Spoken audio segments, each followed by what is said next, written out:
Hey everybody, Michael here from Replica Airguns. Today we're doing a tabletop video, although you know I'm not getting this bad boy on the table. So we're gonna do out in front of the camera here like I'm doing right now. Yeah, it's the best I can do with such a large gun. So this is the Specna arms. It's the SA-F249 machine gun, and this is the tabletop video. We will most certainly be shooting this. That's gonna be a lot of fun. There are different versions of this gun. As far as I know, this is the only one we have at the current time.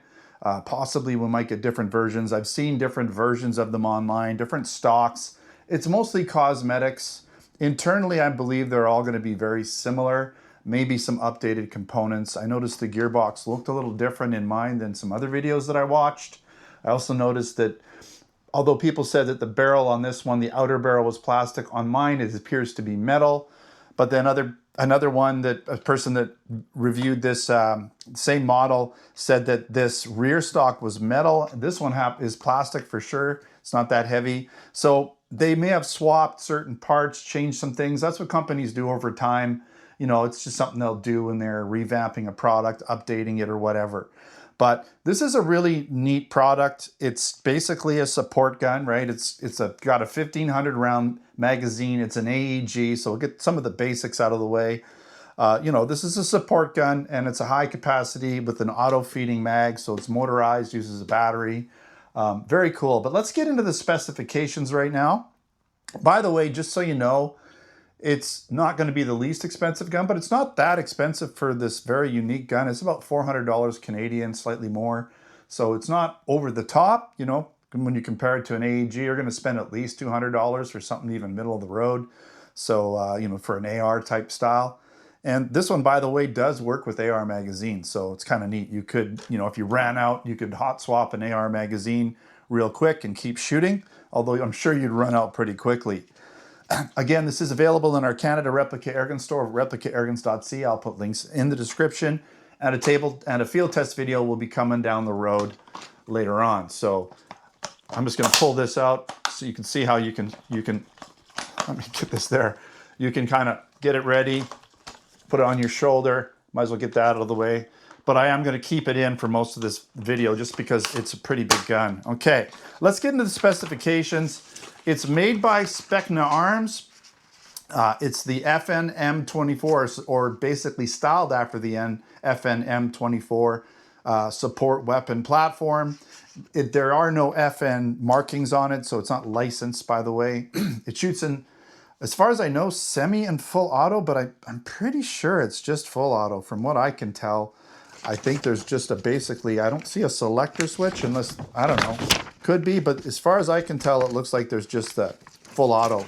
So yeah, good luck with semi. You're not going to want to shoot this in semi-auto anyways. That would be a waste of your time, I think. So full auto is the way to go for sure. It is a single action only trigger because it's an electronic trigger. So you pull it down, activates the motor, and it just begins firing like crazy. It shoots 6mm plastic airsoft BBs. Again, it has a 1500 round electric box magazine. I'll show you around all of that in a bit. It's metal and reinforced polymer construction. It weighs about 9.15 pounds or 4,150 grams. The total length is 80 centimeters with the stock closed, or 32 inches closed. And with it totally extended, it's going to be 93 centimeters or 37 inches. Has a 340mm inner barrel. Not sure what the inches is on that, but you could figure it out. And it shoots at about 390 FPS. I've seen some people field test it, put it on the chrony, and it shoots pretty close to 400, maybe a little over even. It does have an adjustable rotary hop-up that's on the barrel, so, and I'll show you how to get to that. And it has the X-ASR MOSFET installed. It also has a V2 gearbox and a quick spring change system, so you have to take this off, this rear stock off to get at it. But once this is off, it's pretty easy to do. So I did find that those pins were really tight, and I had to literally bore out some of the plastic on this rear stock mount just to get those pins in. So getting the pins in and out is a little difficult on this one, so it's not as quick and easy as one might expect. It does have a Dean's connector with an adapter for changing it over to the standard connector. And you've got 14mm counterclockwise threading on the barrel there, and integrated carry handle and bipod which I'll show you when we do the walk around, with multiple Picatinny rail mounting options on the sides here and the bottom. And the battery and charger are not included. Let's quickly show you the box. And kind of, there's not much to go here. There's really not much to show you in the box. I'll just show it to you. Here's the box. Yay, it's exciting, right? And so it basically says FN, although there's no FN, again, licensing on it. Has the X-ASR MOSFET gate installed. And then just the product name on this side, it's the SA-F249 BKAM X-ASR in black. So that's all we got on the box. In the box, you do get the M90 spring if you want to detune it a little bit, go a little bit less velocity on it. You do have a cleaning rod or jam rod. Here's your Dean's adapter if you want to switch it over to a different battery type. By the way, this was on the barrel. Okay, it just frictioned it off. There's no real, it just sits on there with friction. You do have this X-ASR gate troubleshooting little card. Okay, so on the back, it's got some information on how to do different things, get it to work properly, I guess. You do have an online manual that you can click on here. There are some safety items on the back, so if you want to get to your manual, you just scan that with your phone.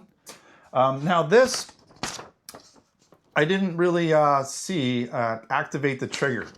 This probably just comes standard in a lot of guns because there's no safety selector switch, and this gun just worked out of the box. So I've had other products from Specna Arms that don't work out of the box, and you have to do this sort of rigmarole to get it to work.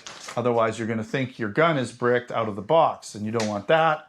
You also have a bunch of stickers and things that you can decide what you want to do with. Again, no battery, but I do have a battery here just to show you that it works. And I do have an AR magazine, AEG magazine, just to show you that it fits as well. Okay, so I'm going to take off this magazine. I just wanted to sort of show you, well, let's show you around the gun right now and just let you see everything. So again, this is mostly all plastic, this rear stock. Okay, so you just pull it out and twist it. Okay, it's in other videos people said this was metal, and I'm sure they weren't lying because it would be a lot heavier. Mine was quite lightweight. All of this stuff in the back is plastic. The rear sight is plastic. The rails are plastic. This bolt cover or dust cover or whatever you want to call it is all plastic. The receiver is plastic. The grips are plastic. The trigger is plastic. Everything is pretty much plastic. This, I believe, is metal. This is metal because I thought it was plastic, it would break easy. But this, yeah, this is all metal. So this carry handle is all metal. This front cover here, which I'm going to take off, is all plastic. All of this is plastic. This outer barrel is metal, but the flash hider, I believe, is plastic. All this lower receiver is going to be plastic. The bipod is plastic. Okay, so it does lock into place, but you know, you're going to want to be a little bit careful with it because you don't want that to break. It could break pretty easy. I have my opinion on plastic AEG airsoft guns or whatever they might be. Plastic can sometimes, if it's a good quality plastic, which this is supposed to be, can sometimes be more durable than pot metal, you know, or that zinc alloy metal, which is very prone to breaking and snapping and all that kind of stuff. Plus, with plastic, the whole gun's going to be a little lighter, so in the event of dropping it on something, just the less mass means you're going to have less weight hitting the ground, less damage potentially. And if the plastic is able to bend or flex, you might not break it in that situation. I'm not saying you won't break plastic, but sometimes it's more forgiving than metal. Okay, so a lot of these pins and things are going to be metal in here. So most of the pins are going to be metal, like the pins up here and all that. Yeah, let's just switch it around. See the other side. I'll get into each little bit in a bit here, but you can see it's a pretty nice looking gun. It's not overly heavy. For its size, it feels light because, you know, it is almost 10 pounds, but because it's so big, it doesn't feel like it's 10 pounds. You know, if you hold something tiny and it's really heavy, it feels super heavy, but if you hold something big, even if it's a little weighty, it doesn't feel as heavy. Okay, so let's just sort of start showing you a few things here. We're gonna, I'm gonna get this recording. No, it's going.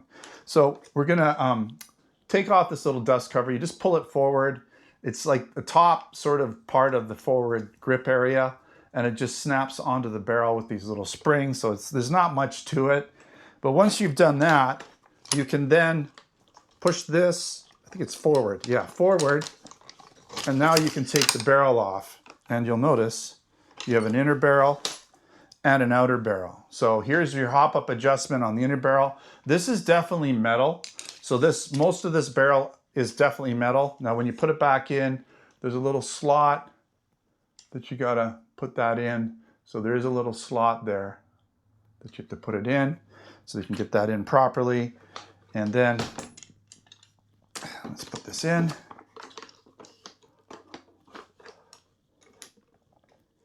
Make sure that that's in there.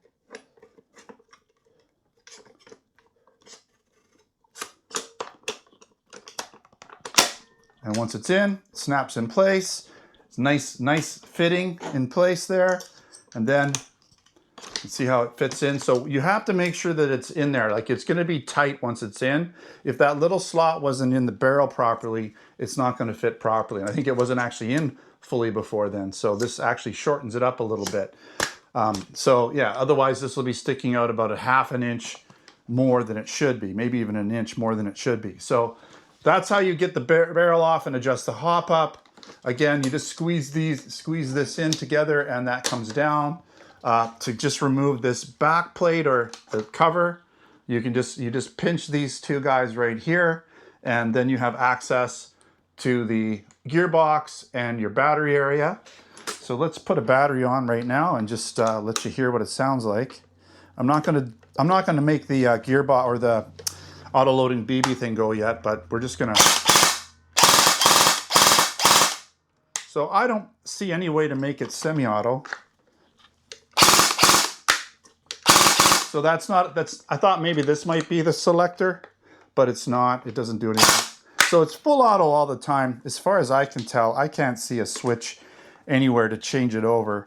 That doesn't make a lot of sense anyway. So yeah, so it's full auto only, unless someone can tell me another way to make it not full auto. We'll just close this up. Okay, so that's that. Now to get this to work here, you've got a little, this comes off, so there's a little tab here that you pull down, and then you can pull this out, okay? And so here is basically your BB reservoir, and this is basically the same as an AR-15 style adapter or magazine, so you can use AEG style AR magazines, and I'll show you that. So there you have it. Boom, it's right in there, okay? And you just got your magazine release right there to take it off. Now, by the way, if you want to load this up, I wasn't sure when I did the unboxing. Sounds like you're breaking it, but you're not. There's your BB loading port there. You load all your BBs in there. And then on the bottom, you have your AA batteries that go in here. Okay. And then you have an off selector, an auto selector, and a sound control selector. And I wasn't sure what that was. So in auto, it's just gonna wait for you to pull the trigger, and then it starts the motor and it just starts jamming BBs, winding the spring. In sound control mode, what it does is it waits for you to it obviously waits for you to pull the trigger, but then it starts listening for the tonality change between an empty magazine and so you know how when you're shooting an airsoft gun, it's going to be like a pop, pop, pop, pop, pop, pop, and then it goes pop, pop, pop, pop, pop. So you get a higher pitched tone when you're shooting airsoft BBs, and then when it drops down in pitch, it changes tone. It means you're out of BBs. So this senses that and engages the motor when it sees that you're out of BBs and starts winding the spring or the follower again. Okay, so as far as I know, that's how it works.